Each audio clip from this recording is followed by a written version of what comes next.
നിങ്ങളെന്തെങ്കിലും കണ്ടായിരുന്നോ? സംഭവം എന്താണെന്ന് വെച്ചാൽ ഞാൻ ഈ വീഡിയോ പിടിച്ചുകൊണ്ടിരുന്ന സമയത്ത് സപ്പു എൻ്റെ കൂടെ റൂമിലിരുന്ന് അവനൊരു ഗെയിം കളിച്ചുകൊണ്ടിരിക്കുകയാണ്.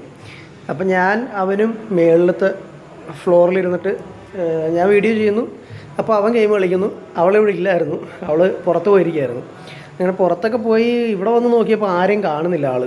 അങ്ങനെ വന്ന് മേളിൽ വന്ന് നോക്കുന്ന സമയത്ത് ഞാൻ വീഡിയോ പിടിച്ചുകൊണ്ടിരിക്കുകയാണ്. അപ്പോൾ എന്ത് ചെയ്യണമെന്ന് അറിയത്തില്ല. കൊച്ചാണെങ്കിൽ സൈഡിൽ കടന്ന് ഫോണിൽ കളിക്കുന്നുണ്ട്. അപ്പോൾ ഇവൻ എന്താണ് ഫോണിൽ ചെയ്യുന്നതെന്ന് നോക്കാൻ വേണ്ടിയിട്ട് ഭയങ്കര തന്ത്രപരമായൊരു നീക്കം അവൾ നടത്തി. അപ്പോൾ അത് ഈ വീഡിയോയിൽ ബാക്കിൽ കാണാൻ പറ്റും. ഞാൻ സത്യം പറയാൻ കണ്ടില്ല ഇവൾ വന്നു വന്നു. ഞാൻ ആക്ച്വലി ഫോണിൻ്റെ അകത്തോട്ട് നോക്കിയിരുന്നപ്പോഴും ഞാൻ ബാക്കിൽ വന്ന ആളെ ശ്രദ്ധിച്ചില്ല. പിന്നീട് ഞാനത് സംസാരിക്കുന്നതിൻ്റെ ഇടയ്ക്ക് താഴേക്കും സൈഡിലേക്കൊക്കെ നോക്കിയ സമയം കൊണ്ട് ഇവളകത്തെത്തി.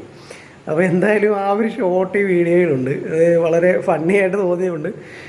ഞാനത് കട്ട് ചെയ്യുന്നില്ല. ഓക്കെ, അപ്പോൾ എല്ലാ കൂട്ടുകാർക്കും നമ്മുടെ ഐ ആം സുധീർക്ക് പറഞ്ഞ ചാനലിലേക്ക് ഒരിക്കൽ കൂടി സ്വാഗതം. ഞാൻ ഇന്ന് ഇവിടെ ഈ വീഡിയോയിൽ വന്നേക്കുന്നത് നമ്മളിന്ന് ഡിജിറ്റൽ മാർക്കറ്റിങ്ങിൽ കോമൺ ആയിട്ട് ഉപയോഗിക്കുന്നതും എന്നാൽ എന്താണ് എന്ന് പല ആളുകൾക്കും അറിയാത്തതുമായ ഒരു 20ഓളം ഷോർട്ട് വേർഡ്സ്, ഷോർട്ട് കേസ്, അത് ഞാൻ ജസ്റ്റ് നിങ്ങളെ ഒന്ന് പറഞ്ഞു തരാൻ വേണ്ടി, എന്തൊക്കെയാണ് അതിൻ്റെ പർപ്പസ്, എന്തിനാണ് അത് ഉപയോഗിക്കുന്നത്, അത്തരം കാര്യങ്ങളൊന്നും പറയാൻ വേണ്ടിയിട്ടാണ് ഞാനിവിടെ വന്നത്. അപ്പോൾ എന്തായാലും നമുക്ക് നോക്കാം. ആദ്യമായിട്ട് നമ്മൾ നോക്കുന്ന CPC എന്ന് പറയുന്ന കോസ്റ്റ് പെർ ക്ലിക്കാണ്. അപ്പോൾ അതെന്താണ് എന്ന് ചോദിച്ചു കഴിഞ്ഞാൽ ഒരു ക്ലിക്കിന് വേണ്ടിയിട്ടുള്ള ചിലവാണ്. നമ്മളുടെ ഒരു പരസ്യം ചെയ്താൽ അതിൻ്റെ അകത്തൊരു ഉപയോക്താവ് ഒരു ക്ലിക്ക് ചെയ്താൽ മാത്രം നമ്മൾ പൈസ കൊടുക്കുന്നതാണ് CPC.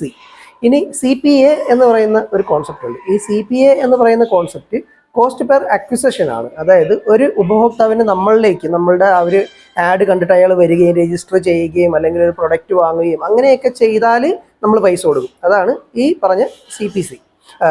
പിന്നെ നമുക്ക് വരുന്ന CTR ആണ്. CTR എന്ന് പറയുമ്പോഴത്തേക്കും ക്ലിക്ക് ത്രോ റേറ്റ് എന്നാണ് അതിന് പറയുക. ഒരു പരസ്യം കാണുന്നവരിൽ എത്ര പേര് അത് ക്ലിക്ക് ചെയ്യുന്നു എന്നുള്ളതിൻ്റെ ഒരു ശതമാനമാണ് ഈ CTR എന്നതുകൊണ്ട് ഉദ്ദേശിക്കുന്നത്. പിന്നെ നമുക്ക് വരുന്ന വേർഡാണ് CPM. നമ്മളുടെ നോർമൽ CPM അല്ല, ഇതിൻ്റെ ഇത് വരുന്നത് കോസ്റ്റ് പെർ മില്ലെ എന്ന് പറയുന്നത്. അതായത് ഏകദേശം ഒരു 1000 തവണ ആ പരസ്യം കാണിക്കാൻ വേണ്ടിയിട്ട് എത്ര രൂപ നമുക്ക് ചിലവ് വരും എന്നുള്ളതാണ് ആ ഒരു ഇതുകൊണ്ട് ഉദ്ദേശിക്കുന്നത്.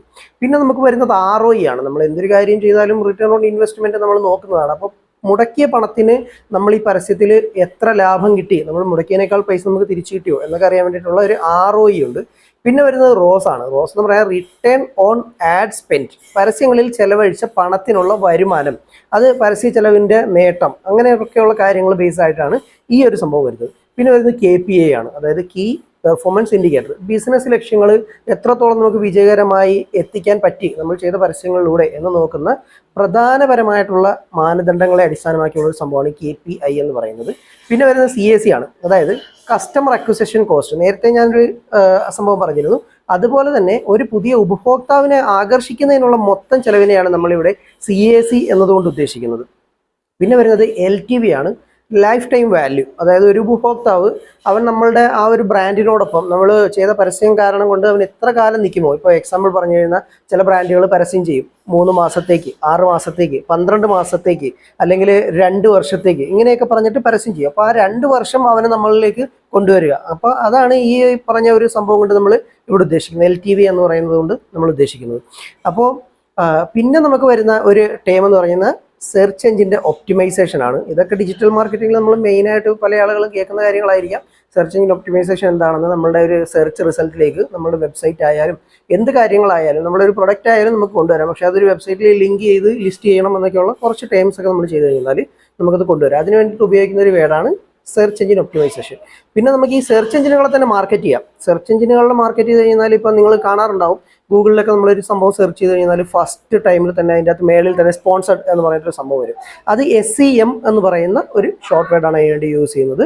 സെർച്ച് എഞ്ചിൻ ഒപ്റ്റിമൈസേഷൻ എന്ന് പറയുന്നതിൻ്റെ തന്നെ മറ്റൊരു വെർഷനാണ്. പക്ഷേ ഇത് പൈസ കൊടുക്കണം. SEM ആണ്, സെർച്ച് എഞ്ചിൻ മാർക്കറ്റിംഗ് ആണ്. അപ്പോൾ ഇത് രണ്ടും തമ്മിലുള്ള ഒരു ഡിഫറൻസ് മനസ്സിലാക്കാം. മറ്റേത് നമുക്ക് മെറ്റാ ടാഗുകളൊക്കെ ഉപയോഗിച്ചിട്ട് ചെയ്യാമെങ്കിൽ SEM ചെയ്യണമെങ്കിൽ നമ്മൾ പൈസ കൊടുത്തിട്ട് നമുക്ക് ചെയ്യാൻ പറ്റും. പിന്നെ വരുന്നത് UX ആണ്. UX എന്ന് പറയുമ്പോഴത്തേക്കും ബേസിക്കലി ഒരു വെബ്സൈറ്റിൻ്റെയൊക്കെ യൂസർ എക്സ്പീരിയൻസ് ആണ്. ഒരു ഉപഭോക്താവ് വന്ന് കയറിയാൽ അയാൾ നമ്മുടെ സൈറ്റിൽ നിൽക്കുമോ, അങ്ങനെയൊക്കെയുള്ള കാര്യങ്ങൾ ബേസ് ചെയ്തിട്ട് നമ്മൾ ചെയ്യുന്ന കാര്യമാണ് ഈ UX എന്നതുകൊണ്ട് നമ്മൾ ഉദ്ദേശിക്കുന്നത്. പിന്നെ വരുന്നത് വെബ്സൈറ്റിൻ്റെയും ആപ്പിൻ്റെയും ഉപയോഗം ഒക്കെ നമ്മൾ ആ ഒരു എത്രത്തോളം പെർഫെക്റ്റ് ആയിട്ട് കൊടുക്കുന്നു എന്നുള്ളത് യൂസർ ഇൻ്റർഫേസ് അല്ലെങ്കിൽ UI ബേസ്ഡ് ആയിരിക്കും.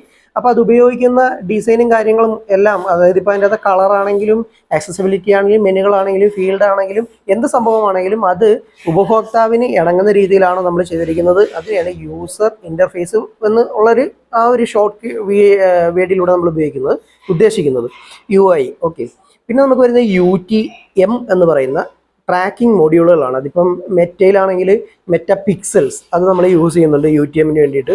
അതുപോലെ ഇനി ഗൂഗിളിൻ്റെ അകത്താണെങ്കിൽ ഗൂഗിളിൻ്റെ അനലൈറ്റിക്സ്, ഗൂഗിളിൻ്റെ ട്രാക്കിംഗ് കോഡുകൾ അതൊക്കെ നമ്മൾ ഈ ഗൂഗിളിൻ്റെ ട്രാക്കിങ്ങിന് വേണ്ടിയിട്ട് നമ്മൾ ഉപയോഗിക്കുന്നുണ്ട്. പിന്നെ FBയിൽ ഞാൻ നേരത്തെ പറഞ്ഞു, FBയിൽ FB പിക്സൽ, ഫേസ്ബുക്ക് പിക്സൽ എന്ന് പറയുന്ന ഒരു സംഭവം, അത് നമ്മുടെ പ്രൊഡക്റ്റുകളും ബാക്കിയുള്ള കാര്യങ്ങളും എല്ലാം ട്രാക്ക് ചെയ്യാൻ വേണ്ടിയിട്ട് നമുക്ക് മാനുവലായിട്ട് നമ്മളിത് ചെയ്യുന്ന കുറച്ച് പോസിബിലിറ്റി അല്ലെങ്കിൽ കുറച്ച് ടഫായിട്ടുള്ള കാര്യമാണെങ്കിൽ പിക്സലിൻ്റെ ഒരു കോഡ് ഇട്ട് കഴിഞ്ഞാൽ നമുക്ക് എത്ര പ്രൊഡക്റ്റുകൾ വേണമെങ്കിലും അത് ക്യാമ്പയിൻ ചെയ്യുന്ന സമയത്തൊക്കെ നമുക്ക് ലിസ്റ്റ് ചെയ്യാനായിട്ടൊക്കെ പറ്റും. അപ്പോൾ അതിൻ്റെ ബാക്കിയുള്ള കാര്യങ്ങളെല്ലാം ആ ലിങ്കിൽ എത്ര ക്ലിക്ക് വന്നു, എങ്ങനെയാണ് വന്നത്, അത്തരം കാര്യങ്ങളെല്ലാം ഈ മെറ്റയുടെ പിക്സൽ കോഡ്, അത് നമ്മൾ ഹെഡർ എന്ന് പറയുന്ന സെക്ഷനിൽ നമ്മൾ ഈ കോഡ് കോപ്പി ചെയ്ത് പേസ്റ്റ് ചെയ്താൽ നമ്മുടെ പരിപാടി കഴിയും. അപ്പോൾ അതാണ് അതിൻ്റെ. പിന്നെ AB ടെസ്റ്റ് എന്ന് പറയുന്ന ഒരു സംഭവമുണ്ട്. AB ടെസ്റ്റ് എന്ന് പറയുന്നാൽ 2 പരസ്യങ്ങളും ഫോർമാറ്റുകളും ഒക്കെ ഉണ്ടാവും ചിലപ്പോൾ. അതിന് തമ്മിൽ പരീക്ഷണം നടത്തി ഏറ്റവും സെറ്റപ്പായിട്ടുള്ളത് നമ്മൾ കണ്ടെത്താൻ ഉപയോഗിക്കുന്നൊരു മെത്തേഡാണ്. ഇതൊക്കെ ഡിജിറ്റൽ മാർക്കറ്റിംഗ് ചെയ്യുന്ന ആളുകൾക്കാണ് കൂടുതൽ അറിയാൻ പറ്റുക. പിന്നെ വരുന്നത് CR എന്ന് പറഞ്ഞാൽ നിങ്ങൾക്ക് അറിയാമായിരിക്കും, കൺവേർഷൻ റേറ്റ് ആണ്. അതായത് എത്രത്തോളം പരസ്യം കണ്ടു എന്നുള്ളതിന് അനുസൃതമായി തന്നെ എത്രത്തോളം ആളുകൾ അതിൻ്റെ അകത്ത് ആക്ട് ചെയ്തു അല്ലെങ്കിൽ ക്ലിക്ക് ചെയ്തു, അങ്ങനെയൊക്കെയുള്ള എല്ലാം ഇതിൻ്റെ അകത്തേക്ക് നമ്മൾ എടുക്കും. പിന്നെ വരുന്നത് PPC നിങ്ങൾക്ക് അറിയാവുന്ന ഒരു സംഭവമായിരിക്കും.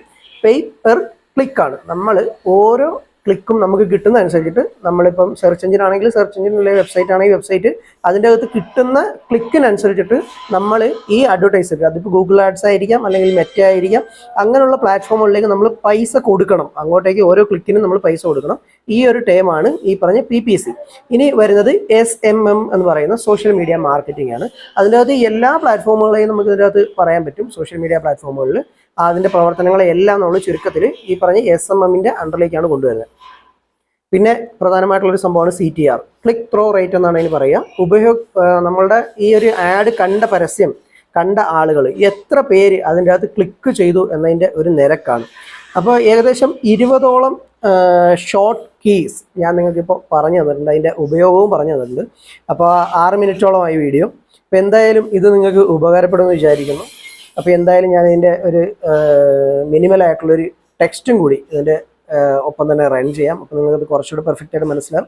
അപ്പോൾ അടിപൊളി വീഡിയോ, ഇതുപോലുള്ള കിഡിലൻ ഡിജിറ്റൽ മാർക്കറ്റിംഗ് വേർഡുകളും ടെക്നിക്കുകളും ഒക്കെ അറിയാൻ വേണ്ടി നമ്മുടെ ചാനൽ ഫോളോ ചെയ്യാൻ മറക്കരുത്. സബ്സ്ക്രൈബ് ചെയ്യുക, ബെൽ ബട്ടൺ അടിച്ച് പൊട്ടിച്ചേക്കുക. അപ്പോൾ വീണ്ടും കാണും. വീണ്ടും കാണുമ്പോഴേക്കും have a nice time. Bye by.